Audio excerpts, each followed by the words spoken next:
గ్రామ దేవతలు ఎంతో శక్తివంతమైన వారు. మా ఊరి చెరువు కట్ట మీద ఉన్న కట్ట మైసమ్మని మీరు ఇక్కడ చూడొచ్చు. ఆమె తమ్ముడైన ఇక్కడ పోతురాజు కూడా ఉన్నారు. గతేడాది మా ఊళ్ళో బొడ్రాయి ప్రతిష్టాపన జరిగింది. అప్పుడు బొడ్రాయితో పాటు ముత్యాలమ్మ, నాగులమ్మ, అలాగే లక్ష్మీదేవి, ఈ కట్ట మైసమ్మ, ఆ తర్వాత ఆంజనేయ స్వామి, ఇలా అందరి విగ్రహాలని అక్కడక్కడ గ్రామంలో ఏర్పాటు చేయడం అనేది జరిగింది.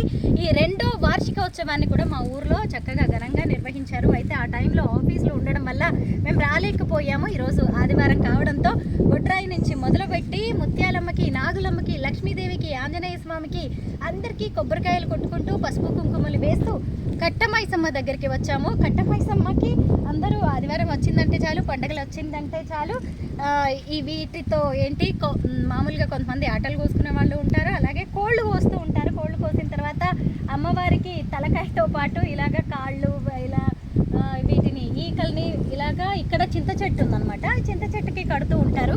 అసలు కట్ట మైసమ్మ చెరువు కట్ట మీద ఉంది కదా.